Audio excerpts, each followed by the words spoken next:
Hello, I just got back from the Verizon store and it took me way too long, way much more time than I thought, so I'm feeling so flustered, but I really need to get all of these orders packaged from the shop update. I need to settle myself down because I'm feeling all of these just like jittery feelings, I guess. I don't know. Sometimes it just happens, especially like when you're dealing with something like that. So I think I'm just gonna let myself finish this scrappy beanie. Let's just do that, get our heads back on straight, and then I need to organize the studio and then get all of those orders packaged from the shop update. Walking when I'm sound asleep, I can lose myself that way.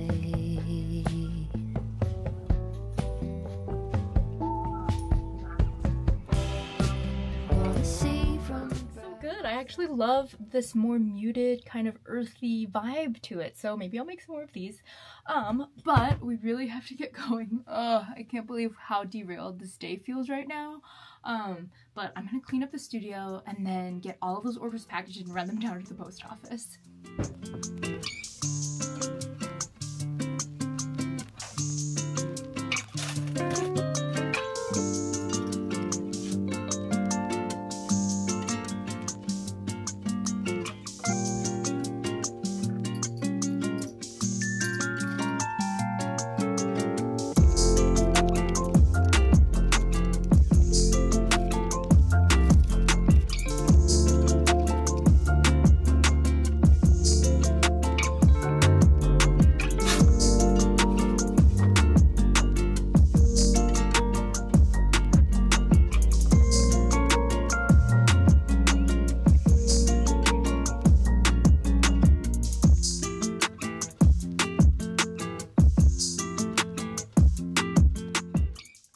Things have not gone according to plan today, and it is a lot later than it should be, and I feel like I'm running out of time to get these orders to the post office today. I equally don't want to rush the packaging process because I don't want to make mistakes, and if I rush, I feel just not in my body, and I don't know, I'm just feeling all out of sorts right now. So I think the best thing to do in this situation, and I'm just thinking out loud here, I'm gonna take Arya on a walk because it's gonna get dark soon, and if I try to finish all of this before it gets dark, it's not gonna happen. And then we will regroup. I also just have this urgency where I try to get everything shipped within 48 hours. And when I don't do that, I feel really bad, but then I'm like, Shireen, you are not Amazon, you are one person, you also have other stuff going on, and it is okay. People are not like gonna get mad at you for one extra day. So I think I just need to let go of that too, but that's where I am. Today is a weird energy day for me right now, but let's go on this walk. The world is not gonna end if I don't get these out within the next hour, and it's gonna be okay.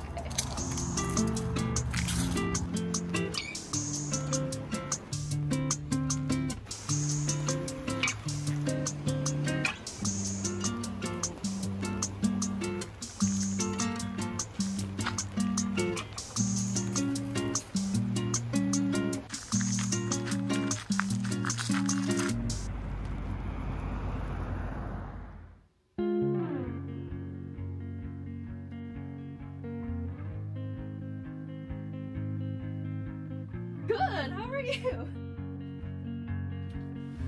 I am. I know, yeah. So, yeah. Better ever. Yeah, there's no way you would have met her, but I am too. Yeah, for sure. Do you need to fix it? Well, we'll just rest. Talking bullshit. Me. So, but for my pricing, you know, I basically, so that 40%, you don't have to do any work for the sale. You do not have to ship, depending on the store that you choose, which is kind of why that is actually probably the most important piece. Similar values / types of people that would go to that shop. So that's kind of the benefit of it, you know what I mean? And I feel like, honestly, just from the trends I've seen with my sales, people are looking more for retail these days. Like, all the things. So anyway, sort of witty and jaded, but let's not talk about you. Your coyote song. Well, I mean, your pricing's on point, you know. then it makes you feel like, wait, am I enough? Like, should I be? Like, it's glamorized. Who's gonna save you? Who's gonna make you not blue?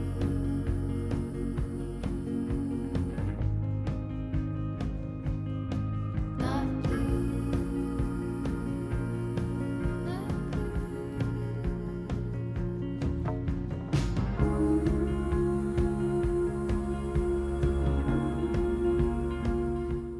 So I am here packaging orders now, and my friend Gretchen called me. She's a really good maker friend of mine. She was actually here in Steamboat over the summer, so I got to see her in real life. And then last fall, we actually got to meet up in Vermont, which was super, super fun, and did like a road trip there. It was really nice to chat with a maker friend while I was packaging. Obviously, I did not get to doing it last night, but I'm packaging everything this morning and getting it straight to the post office.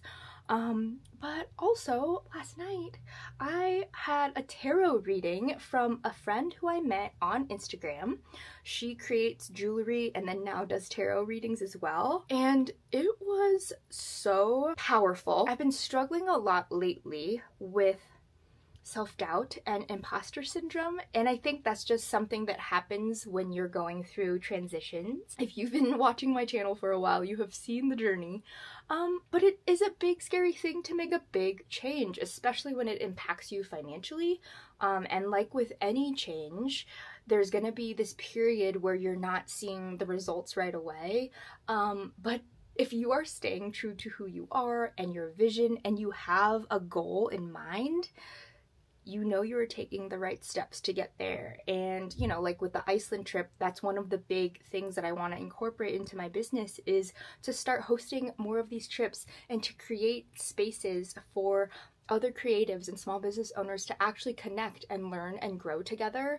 And so it's gonna take work, it's gonna take investment in time and money and whatever else, and it's kind of the biggest thing I've ever done in my business journey, as far as something just big like this. And I just know how powerful in-person events and trips and adventures and experiences like that are. So anyway, I have 180'd today, and it was just so nice talking to my maker friend, because it's like people just get it in a different way when you are self-employed and when you are trying to make this thing work that you love. But anyway, I gotta get back to packaging. I'm almost done. I'm about halfway through, and then we will run to the post office.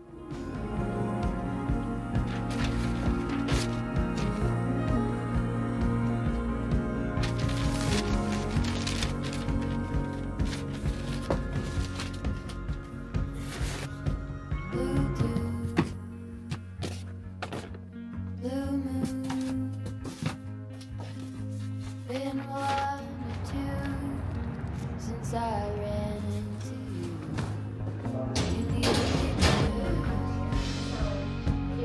Felt like it's all.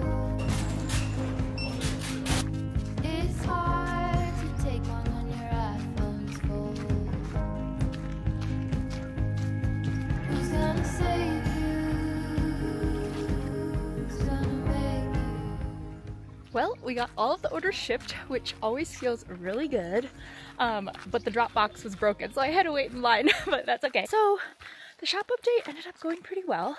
If you saw in the last vlog, I was talking a little bit about how my shop updates used to go and how they go now. And over the weekend, I did end up getting a bunch more orders. I sold out of a couple styles, but by no means was it like a zillion orders and selling out right away, but I think that's okay. And I think it's really easy to get caught up in that type of style of selling, because it is very glamorous, and we all wish that that's what it looks like for us, but it doesn't have to be.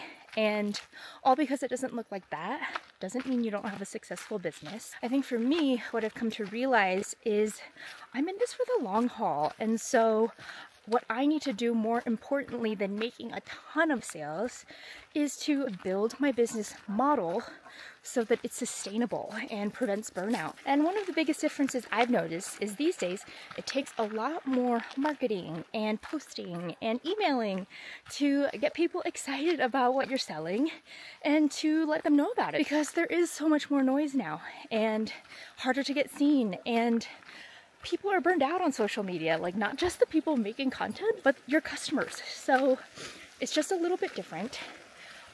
But what is your goal? And how are you living your life? Because if you are working 24/7, launching all the time, and just working your butt off to make that happen every single week, every month, whatever, that's going to look different too than someone like me who right now I'm in this season of prioritizing adventure, building a new community, building a new aspect of my business. And I have to remind myself, this is as much a reminder for me as it is for you, but you have to remind yourself that you are mapping things out differently. So our end goal does not have to look like someone else's. And so the trail map to get there is gonna look different too.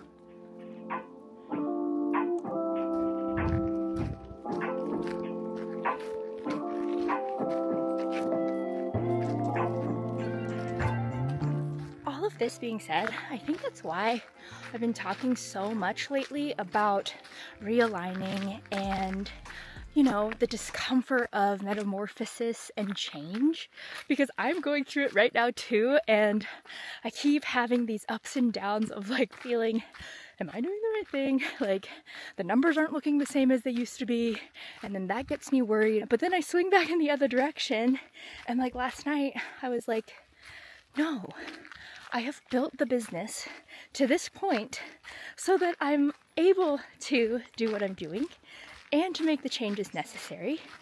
And you can't make those changes unless you give yourself that time to do it. So if you just keep doing the way you've been doing things, if you keep running and running in the business, those changes are never going to happen. And I'm just reminding myself of this too, because it has been a little bit scary. My numbers are down from years past, but I also planned for this. Even at the beginning of the year, I said that 2024 was going to be a seed planting year. And then 2025 was going to be a seed nurturing year, which means the harvest I won't see until 2026. And I just have to go with that. And that's something I plan. So I guess too, this is also a reminder to just get back in touch with your big picture goals. Because sometimes we get so short-sighted, I definitely do, where I'm like, oh my God, my October last year was bigger than this year so far. What's wrong? What am I doing wrong? And I'm like, oh yeah, I'm trying to build this whole new thing that's taking a lot of time and effort and energy that is more aligned and that I'm really excited about. So of course the numbers are going to look different. But that's just the cycle of being a small business owner, working to come to more alignment and to grow in ways that we want to and not what someone else is. When we wake, hear the birds and see the sun. Side by side our fears are done. Oh, the good times just begun.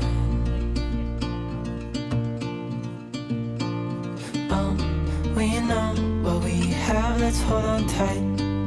Found what we're looking for in life. Call us crazy, but things are finally right. With you and I, the future is bright.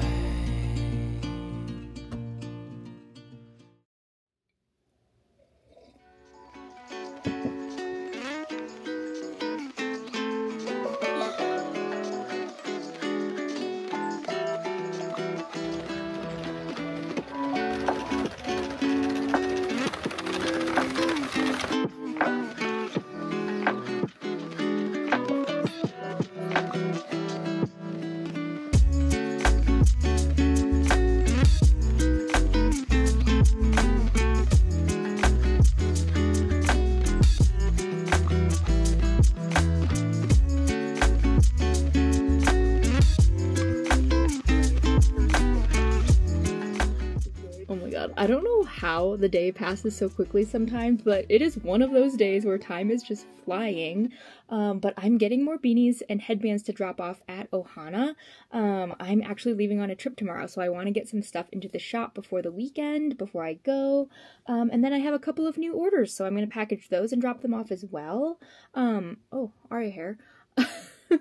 But yeah, I've been meaning to update you about the rest of the shop update weekend, and just give you an honest look at what it looks like for me. I was also going to walk you through how I'm planning the rest of the year, but I think that will have to be in the next video or something like that. The last few days I've just been doing a lot of knitting, which has actually felt really good, and I feel like after a lot of that big lead up, the photos, the marketing, the posting, all that stuff, I get really tired and need to just retreat a little bit, but I've learned to be better and better about how I structure the shop launches and how I go about doing them. So if you didn't watch the last vlog, I actually went into this shop update really calm. I used to do it where I got so stressed out and was doing so many things last minute, feeling like I never had enough stuff, feeling like I wasn't marketing it enough.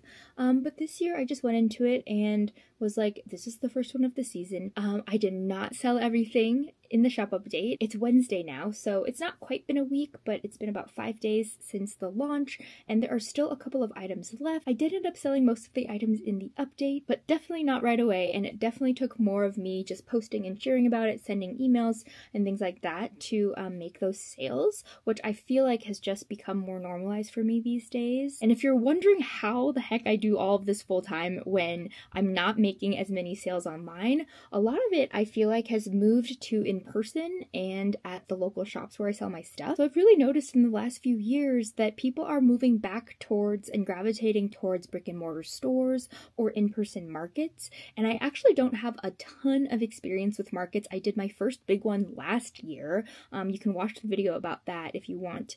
And this year I actually signed up for my first even bigger market down in Denver, which is 3 hours away from me. So I've never done one in the city, but it's something I want to explore because I feel like I really thrive in that environment. I love seeing people's reactions. I love being there talking about my items and things like that and the story behind it, and kind of just seeing what works and what doesn't anymore and where my energy is best used. That's one of the biggest things that I love about selling wholesale and consignment. For me, on consignment, it's about 60-40, which is quite big, and for wholesale, I give them a wholesale pricing and then they mark it up as they see fit. And if you find the right shop that's the right fit, people that are gravitating to that shop are also probably the type of people who want to buy your items. So finding the right fit is really important when looking for a shop to get into. And I've been super lucky in finding Ohana and Upcountry here in my town, because since the beginning, I would say at least half of my sales come from the shops, and then the other half from my website.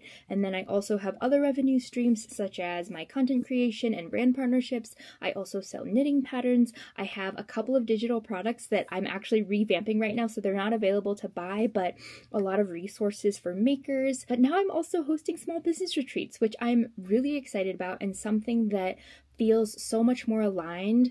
I am one of those people that just seeks in-person connection, and I feel like we are all seeking that, and especially as creatives and small business owners, not a lot of people understand what we're doing. Not a lot of people get it. A lot of people think we're crazy. I was even told when I was going for doing this small business trip to Iceland that it was a bold move, and people were questioning like what I was doing, but I was like, this is something that I am so passionate about and feel so aligned with.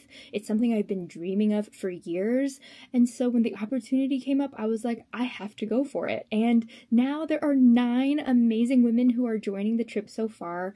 There is still space to join if you're interested. There's just something so incredible about a shared experience and actually getting to talk face to face, getting to discuss and hash things out, and really get to know someone. And I think you do that when you're traveling. So I'm just really excited. I know I keep talking about it and I've talked about it so much, but I truly cannot wait. I was actually just thinking the other day, the trip I'm going on tomorrow, I'm visiting a friend who, she was my roommate back in college, and we've done a few trips together, and one of the most impactful trips, I didn't even realize until last night when I was thinking about this, we did a 7-day trek in the Indian Himalayas. And so we were there in India for a total of 2 weeks, but 7 days of that was this guided trek. And it was just the 2 of us and then the guides. But that trip was the trip that led me to starting my business and quitting my job to do so. And it's amazing what that journey opened up for me. It's amazing what happens when you step out of your day-to-day, when you step out of your bubble and your comfort zone and get the chance to really reflect and chat and I don't know, be in connection with nature and reconnect with yourself. And that's what that trip did for me. Going to a place that's just so different from what we know, India, getting a chance to go up into the mountains in the Himalayas and connect in nature there, just chatting with our guides and experiencing that place in such an intimate way. And then, of course, just being with my friend, and we're just so aligned in so many ways, and getting to zoom out and chat about all that stuff and feeling so stuck and feeling burned out and feeling like there's something more. This is not what I set out to do. And being so scared when I felt like I was losing my passion for my work. And then realizing that maybe I needed to make a change. And it really did lead me to quitting my job, my career, to pursue my creative passions. And here we are, almost 8 years later now from that trip. I'm leading a trip of my own. And I feel like I've gone through this journey of realignment and rebirth so many times, even along the business journey. And I think it's so important that we continue to do so, because that's where we find the most growth. That's where you find the most alignment and connection with ourselves. That's how we heal and process the things that we've struggled with. And so a really big part of hosting this trip for me too is, if you're in that stuck place, if you're in that burnout place, or if you're falling out of love with your job or your business or whatever, I want to help you get through that and find what really lights you up. And I think being in community with other women who are going through the same thing is so helpful on that part of the journey. And if you're someone that's not in that stuck place, but feeling like you just want to connect with other people who are looking to learn and grow on this trip, all of the people that are on it are creative women who are small business owners or wanting to be small business owners who are seeking that growth and connection together. And if you're someone who's very established in their small business journey, I think what we forget a lot of the time is how to take care of ourselves. And we get stuck in our ways of how we do things and how we run the business. And we forget to zoom out and look at what we're doing and realign, because we've been doing it so long in the same way. And I'm just sharing this because I've been going through all of this too. I've gone through it in many different ways. I'm in that transition period myself, and just so excited to connect with other people who understand. So if any of this sounds like you, I would love for you to join us. There are still 5 spots left, and signups do close pretty soon. So check out the link in the description. You'll get all the info there. Reach out to me if you have questions. Like, I'm happy to answer any questions or concerns that you have too. But I think it's just going to be so special and so powerful. And our journeys don't have to look like everyone else's. And I think that's why I wanted to start this YouTube channel, to show you what it looks like for me. And if you resonate, great. And if you don't, maybe it's just a window into how another person does something. My comfort zone is really challenged when I travel. I think at the end of the day, all we want is more time and freedom to do the things that we love with the people that we love. And if we're able to build a business that we also love and that supports that life, then that is what success looks like. And I've had to reframe a lot of this in my mind too, because everywhere you look, people are talking about 30K months and 6-figure launches and things like that, but I don't want that. And I know I've talked a lot about this transition and pivot that I'm making in my business, and I'm so proud of the business that I've created and have built to this point, but I'm ready for this change and to be in even more alignment. And so that's why I'm bringing you along on this journey, to see how it unfolds and to find this alignment together, because I'm so grateful that it's gotten to this point where I can live like this and go through this pivot and transition and know that what comes next is going to be in even more alignment with the life that I want to live going forward, and hopefully to help others live that life too. So as always, thank you so much for watching. Thank you for coming along, and I will see you in the next video.